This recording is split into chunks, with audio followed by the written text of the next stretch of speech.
Here with reaction is Adam Carolla, host of the Adam Carolla Show podcast.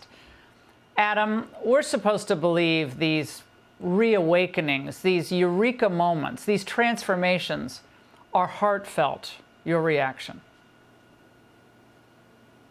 Well, nothing they do is genuine. You know, they lied for years, and now they're lying to cover up the lie they told for the last few years. I don't think they have that relationship with the public or the voters. I think the Democrats think, how can we fool people into voting for us? We can pretend like we like guy stuff. We like MMA and fixing trucks and football. What would a guy do?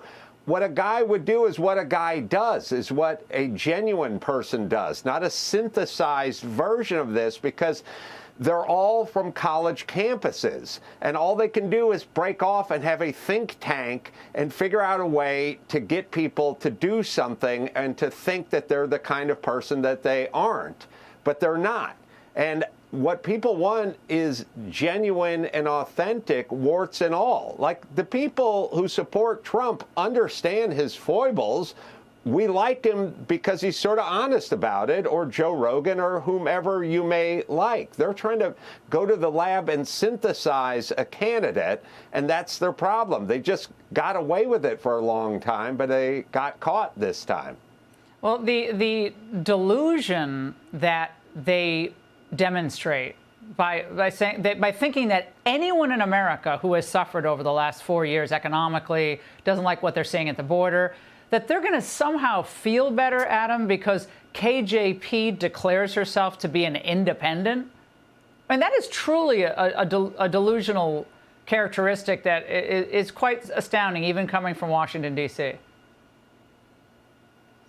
Yeah, I mean, the reality is they're not anything. They're used car salesmen, and they could sell Fords one weekend and sell Chevys the next and sell GM the third. It doesn't really matter. They sell used cars. Adam, when you think about what's next for this party, where do they go next? Obviously, you're from California, long history in California.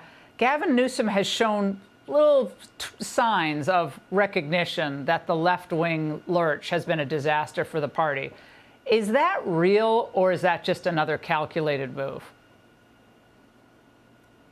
Well, it's whatever he has to say to try to get elected, but they have a fundamental math problem, which is they were over on the left, and in order to get votes, they're going to have to pretend like they're closer to the right. But if we already have the right, and those are in line with the values that we want, you know, we want tough on border, we want school choice, we want tough on crime. We don't want to defund the police. We're not into global warming, et cetera, et cetera. It already exists. So you have to pretend like you're closer to something that already exists, but it already exists. Well, it's kind of, I think, representative of what we're talking about. The high-speed rail that's supposed to go, I think, from Sacramento all the way to San Diego. Billions of dollars, billions and billions over budget. So the Trump administration is like, enough. They're pulling the plug. Watch this. California high-speed rail, no viable path. We just released a report, 300 pages today, about how bad this project actually is. 15 years, $16 billion, not one high-speed rail track has been laid. We have $4 billion on the line in this project. And again, I think we should have high-speed rail, but we're having real issues of whether this high-speed rail will actually be built. Your reaction to that, Adam? It's a perfect metaphor for California. Spend all the money there is, nothing ever comes out the other end. And I'm sorry, but you are not a first world nation if you cannot build a train line in 2025. You're just not. We can't do it. I mean, we sit here in California and we go, oh, look what they got over there in Japan, and look what they have over there in Europe, and they have all this.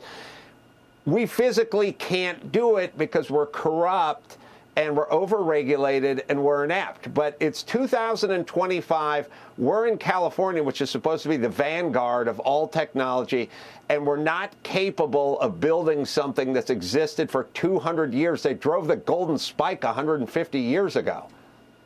Yeah, how are we a superpower if we don't have industrial might? I mean, Trump's trying to get at that, but if we don't have the industrial capacity, I mean, we can cry about Taiwan and Ukraine, but if we don't have that industrial capacity, what are we doing? Well, in California, we're so overregulated, we can't create anything anymore. We need more housing. We need low-cost housing for the homeless. Yeah, it's $1 million a unit because we're so wrapped up in red tape. We're so overregulated. We can't do anything because we've thrown spike strips in front of our own car. Oh, my God. Talk about a good metaphor for Adam. Great to see you. Thank you so much. Click here to subscribe to the Fox News YouTube page to catch our hottest interviews and most compelling analysis. You won't get it anywhere else.